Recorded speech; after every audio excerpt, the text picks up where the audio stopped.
Hello everyone! Welcome back po to Psycho Hub, my channel, and today our topic po for today is, guys, I will give you exactly what are the 25 things all women wants and need and dislike in a relationship. So there are, guys, still a lot of things that we guys want to experience in a relationship, along with things that we absolutely need and things that we love. Okay, when you're single and, guys, dating, it's easy to have a super long list of the qualities that you guys want to have in a boyfriend.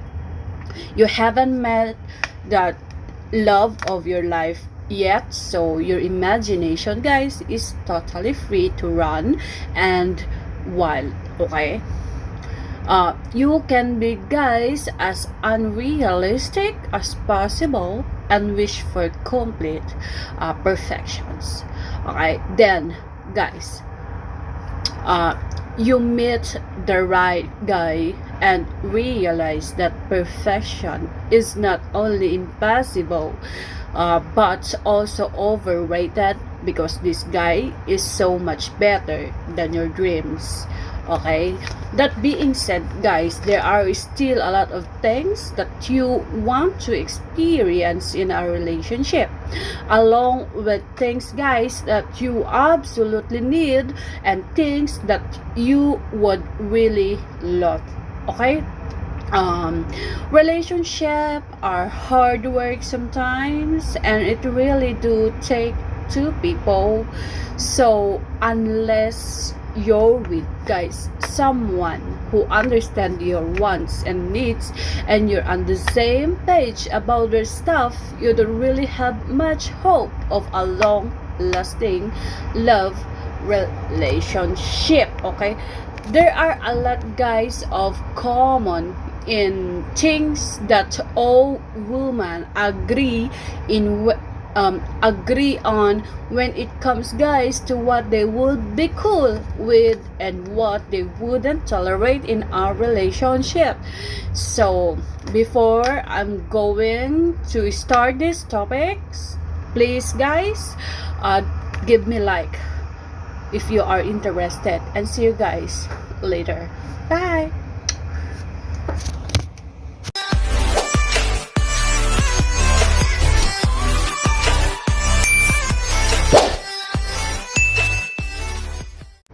Hello everyone, thank you for tuning in. So I'm going to tell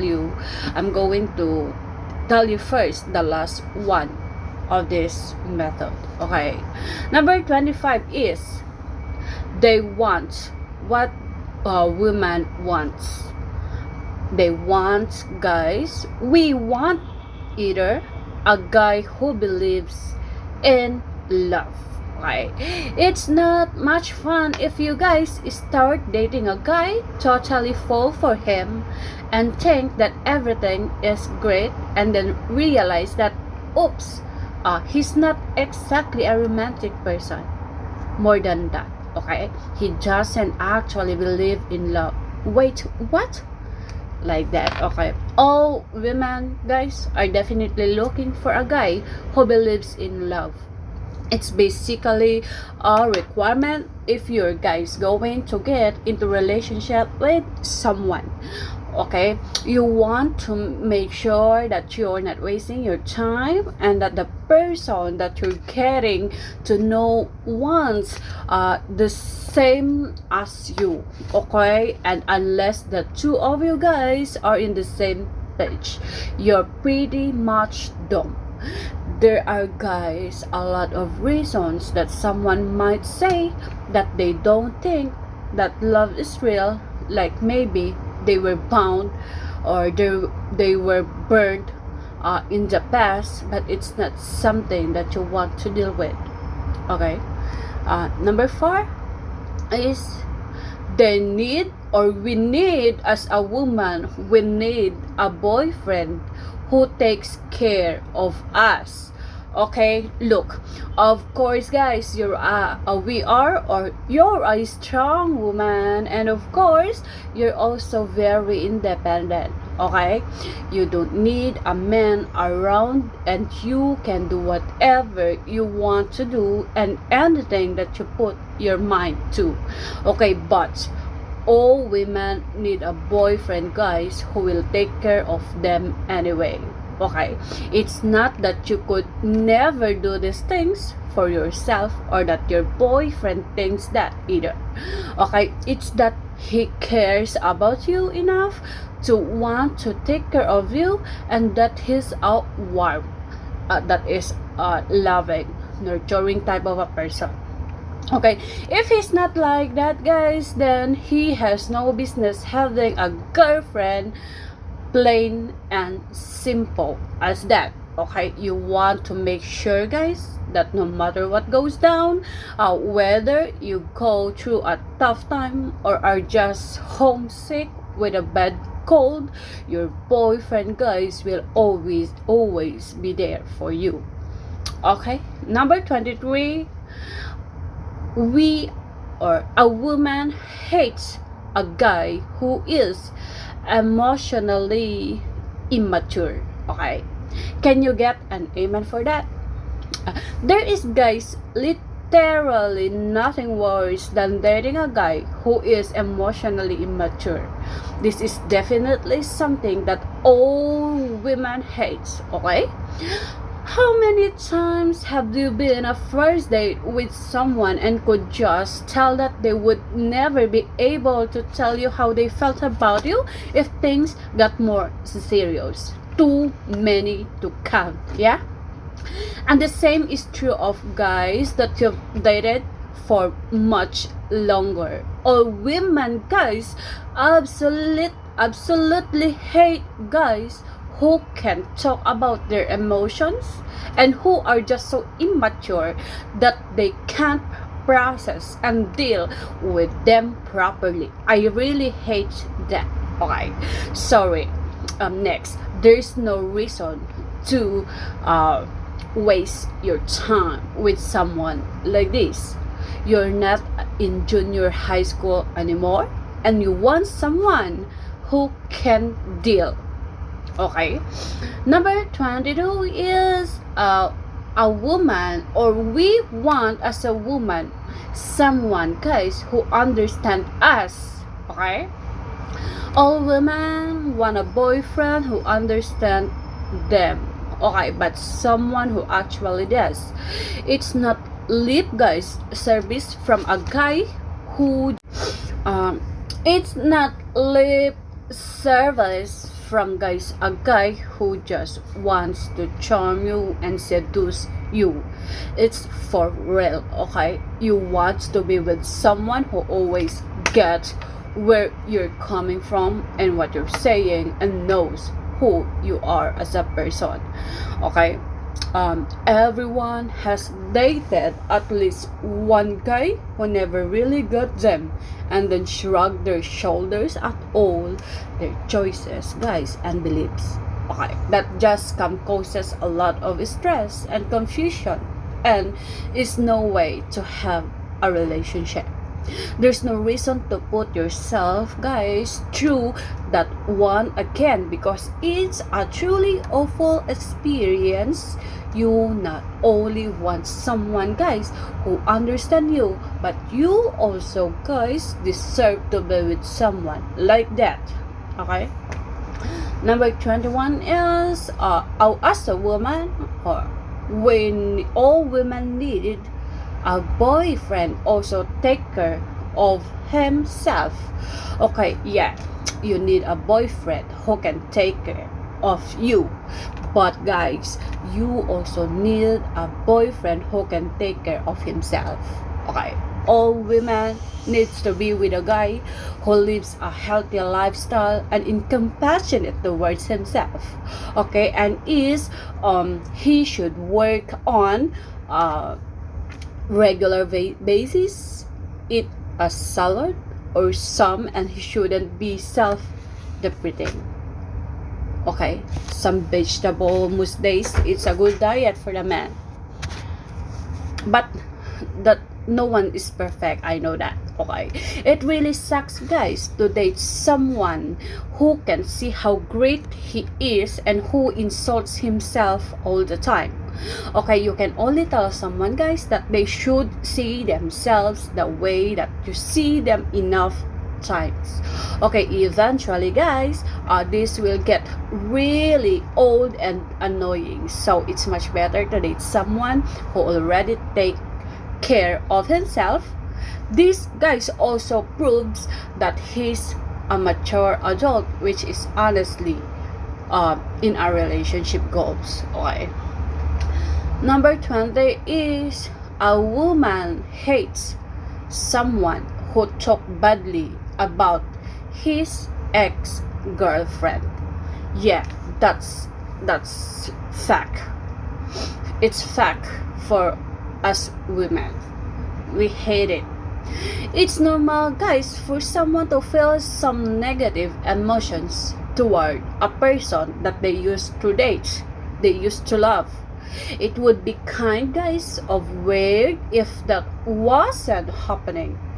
But if your boyfriend is always talking badly about his ex-girlfriend, that's something that you would definitely hate. And it's something that every woman hates. Generally, guys, speaking, this would be that he holds grudges and holds onto negative feeling for much longer than it is necessary.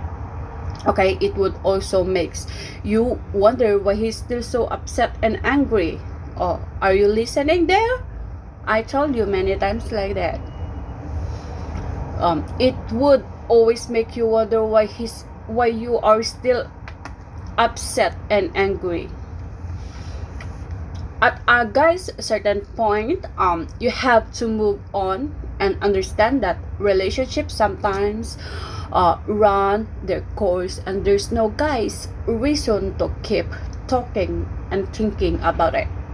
If he's not done talking about her, is he really done with her? That's, I always ask this to my here on the call. I always ask that. Number 19, a woman wants someone they can be themselves with. Diba, honey? Butchog. You're a quickly person because everyone is deep down. You have hobbies and interests that you are totally unique to you, and you are like no one else. That's awesome, okay? And something that you need to celebrate, okay? The person that you're with also needs to celebrate that about you, okay? Every woman wants to be with a guy who they can really be themselves with, okay? You want a guy who loves you when you curl up on the couch with him on a Friday night and watch a movie, okay? Eating pizza and drinking wine, and with your hair in a messy top. You've got zero makeup on, and you're in your comfiest PJs and you're joking around, and he loves you more than ever. That's the dream, okay? Number 18 is, as a woman, we need a guy who isn't afraid of commitment. Okay, this is the best one also. Every woman definitely needs a guy who isn't afraid of commitment. The funny thing is that while this is super obvious, you don't always, guys, realize this all the time. You for sure dated at least one guy where it was super clear from the beginning that he wasn't interested in having a girlfriend, but you keep dating him because you figure that he would change his mind, and that you would be so amazing as a potential girlfriend that he would just have to give you that title, right? Happens to everyone, absolutely, guys. It's everyone. Okay. Unfortunately, you can change someone, and you guys definitely can change a guy who isn't big on commitment. Okay, you really do need a guy, guys, who think that committing to the right woman, I'm talking about you, is the best idea, guys, ever. Okay, number 17 is a woman hates someone who complains 24/7. One day, always, every day. Okay. Every woman hates guy who complain all the time. Yeah, it's really, guys, the worst thing that someone can do. And that even true, guys, if you're on a date with them.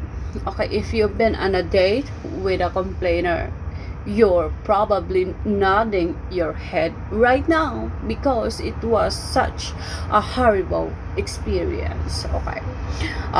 If your boyfriend complains a lot, that means that he's going to be a real drug to be around. Okay. It also means that he's pretty negative person. Okay. Toxic person. Okay, which is never quality that is attractive. Okay, you're probably, guys, want to enjoy the company of the guy that you're with. What's a concept? So all women should definitely, guys, walk away from someone like this. It's never going to be good time, and that's all there is to it. Okay, number 16 is as a woman, we want a career-oriented person. Okay. All women want to date someone who is really into his career. Okay, sure. You guys don't want a guy who is so obsessed with work that it's all he talks about. And if his job is especially boring, that's a recipe for disaster. Okay, and you would definitely don't want a guy who is so into work and that he cancels on all the time. But being career-oriented is still a good quality for a potential boyfriend to have. Okay, you want to make sure, guys, that you're choosing to build with a person, guys, who cares about his future. He should have a great work ethic, just like you, because then you'll be able to relate to him and respect him.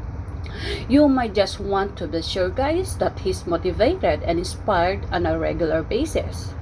Those are super attractive qualities. Okay. Number 15, guys, is we need, as a woman, we need a family-oriented guy. Okay. You guys for sure need to find a guy who is into his family. Yeah, exactly. You hear it well. This means, guys, that he loves his own family and there's no bad blood, because that makes holidays and special Christmas. Okay. After all, or no one wants that. Okay, and that also means, guys, that he enjoys that experience of getting to know your family and wants to be a part of it. A guy who hates his family, guys, is kind of sketchy. Okay, you have to wonder why he's so negative about them, and if he's the one who is the big problem, not them. Okay. Plus, you really don't want to date a guy who has tons of family tensions and conflict. You're going, guys, to get caught in the middle, and that's not a position that you ever want to be in. Okay?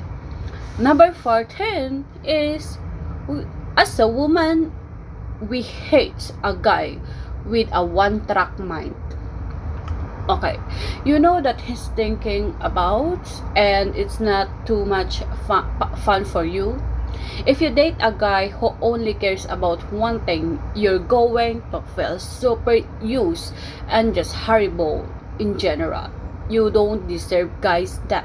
It's also kind of ridiculous when guys are like this because you want to shake them and go. Okay, it's that one is 2018. This is guys, the appropriate behavior. Guys who only care that one thing are super immature and don't deserve girlfriends at all. Okay, they're not respectful and they're definitely guys not nice. Okay, it's just the kind of situation that you need to put yourself in. Also guys, this type of guy is probably not looking in. Also, this type of guy is not looking, guys, for a relationship anyway. So you're just going to find yourself annoyed and frustrated and hurt. Every woman definitely hates when a guy only thinks about one thing. Okay. Number 13 is, as a woman, uh, you want someone who loves to cuddle. Yes, very simple. Every woman, guys, wants a guy who loves to cuddle. The funny thing, guys, is about cuddling is a lot of women think that guys hate it and will refuse to do it. But that's not really the case at all. Okay. In fact, guys, a lot of guys actually like cuddling more than their girlfriend even do. Okay, they really enjoy curling up on the couch or with movie or TV on, and of course the woman that they love, cuddling is truly a special thing, guys. It's intimate and lovely, makes you feel super close to your boyfriend, and it should be a big part of your guys' relationship for sure. Okay? You always want guys to find a guy who loves together. You always there, guys, is really no exceptions to this rule. It should be on your list of number 12, guys, is, as a woman, we need a guy who thinks about our future. All women, guys, need a boyfriend who thinks about the future, and most importantly of all, okay, has no problem about talking to it. Okay, if you also need a guy who brings this kind of stuff first. Okay, when your boyfriend asks you to be his girlfriend, tells you that he loves you, says that things are going great, tells you that he wants you and to meet his family, and talks about moving in together, you can be sure that he really means it all. Okay, if you bring it up first, you'll never know if he's simply agreeing with you, so he's not difficult. Okay, number 11 is, a woman hates someone who can't talk about his feelings. Okay, oh man, guys might have a reputation for not wanting to talk about their feelings or any feelings in general, guys. Okay, but not everyone is like that. If you've had a sensitive guy as a boyfriend, then you know that a lot of guys are super good and decent and don't mind talking about how they feel. Okay, most importantly, guys, you want to be with a guy who can talk about how he feels about you. Okay, he should be able, guys, to confess his love for you, talk about the things that he really likes and respect in a relationship, or respects about you.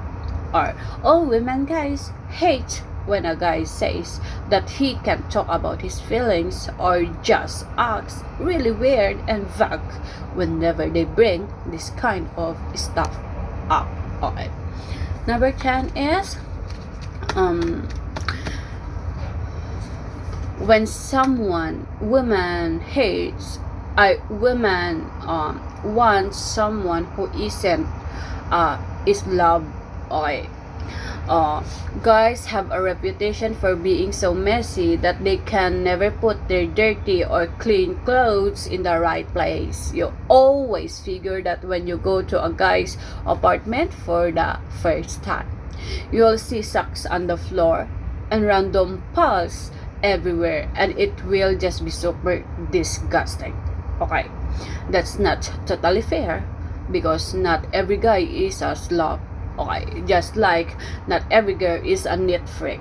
Okay, but it's safe to say that guys are usually a bit messier than girls are.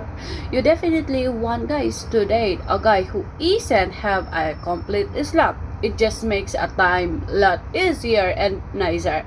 Okay, after all, if you're with someone, guys, you might want to live with them down the road, and you don't want to be dealing with their mess all the time. Okay, number 9 is, as a woman, we need a guy who will hang out with them all the time. Okay, all women need a guy like this.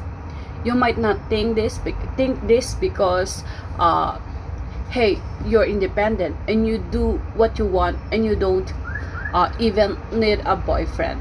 All time is true, guys. It's just really nice to have a partner who is truly your best friend and who you can do everything with. Okay, whether you realize it or not, you need a boyfriend who wants to hang out with you all the time. You should be the most interesting person in his life and his absolutely favorite person to be around. If that's not the case, if that's not the case, and if the feeling isn't mutual, then you should, guys, probably rethink your relationship because something is seriously wrong. Okay, it's just the way that it should be, and it's really awesome when you find that. Number 8, as a woman, we hate someone who hates the idea of marriage. Okay, as a woman, really, I hate a guy that has no interest in needless, guys, to say, if you're with a guy who doesn't think that marriage as a concept, idea, or institution is a good idea, you might be pretty sad and disappointed down the road. Okay, sure, maybe you don't want to get married and don't believe in it, but chances are you probably do. Okay,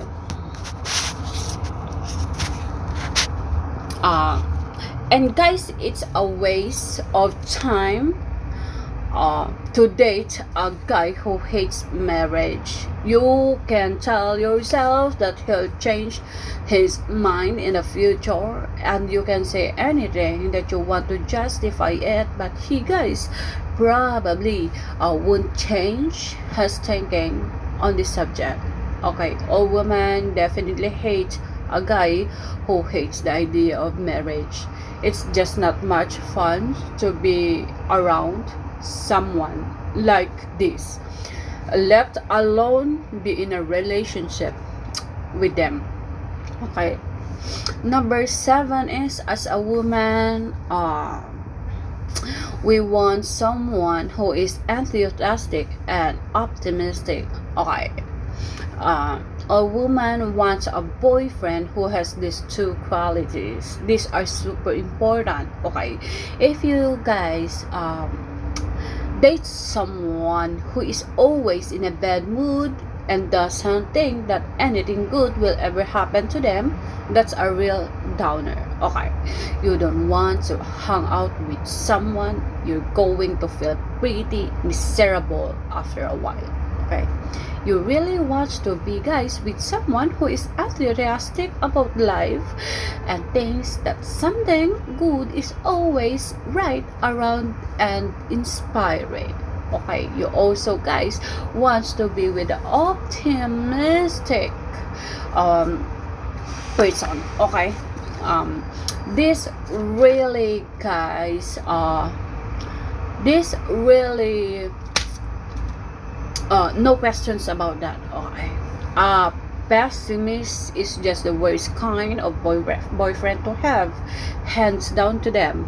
Okay, you want the boyfriend, guys, to generally be in good mood. Okay. Number 6 is, as a woman, we need a total sweetheart. Okay, it might sound kind of lame to say that you need to be a guy who is really nice, but the alternative doesn't exactly sound that amazing. It's not, guys, super fun or exciting to look for a nice guy, and yet it's something that every woman needs. Okay, if you're with a jerk, everyone else is going to know, and that's going to be, guys, more a little bit embarrassing. Okay, you need, guys, kind, a decent person who treats you well. Okay, who loves you and appreciates you. Okay, and who is super nice to your friends and family. Okay, you need, guys, to be with someone who is thrilled and proud to be yours, and who will accompany you to parties and events with a smile on his face. There is no, guys, reason to be with a mean person. Bad boys are not actually that attractive. Okay. Number 5 is, as a woman, we hate a guy who is too clingy and doesn't want them to see their friends. All women hate guys who think that they should be their entire world and that they should never ever hang out with their girlfriends. You've definitely had at least one boyfriend who acted that way, and suffice to say, it wasn't a pleasant experience. It leads to fights and a lots of hurt feelings and resentment on both parts. Okay, it's, guys, simply to explain to someone that they need to back off and stop being a clingy. Okay, you can really tell someone that you deserve to see your friends and have fun, and that couples need some alone on their own. They don't understand, guys, on their own. They're just not the right person for you to be with. Okay, having, guys, a clingy partner is for sure a pet peeve of every woman, and no one like this even a little bit. Okay, number 4 is, as a woman, we want someone who wants to go on actual date nights. Okay, being a homebody is cool and all and everything, and there's a reason that Netflix is very popular. It's pretty nice, guys, to hang out of home for your boyfriend after a long day of work and just get cozy and watch something fun. There really isn't much that is better than that. Okay, all the same time, going out sometimes is really fun, and it sucks to have a partner who absolutely never, guys, wants to do that. All women want someone who wants to go on actual date nights. There's no questions. Okay, if your guy's boyfriend isn't willing to dress up a bit more nicely sometimes and go for dinner or grab a few drinks, what's the point? This keeps, guys, your relationship exciting and romantic, and that's what it's all about. Number 3, guys, before going to end this topic, before I will give you the 3 more, the best 3 things that hates and needs of a woman is, please, I'm going to ask you first a little support for my page, for my YouTube channel. Please give me like And don't forget to subscribe my channel also for your support. And guys, please don't forget to press that tiny bell and select all button so you will guys updated again on my next relationship like relationship tips, relationship advices, psychological relationship psychology, social psychology, and so on and so on. So your love life guys will make your love life the best part of your life. Thank you. So all women guys need a boyfriend. That is number 3. As a woman guys, we need an amazing chef. Okay,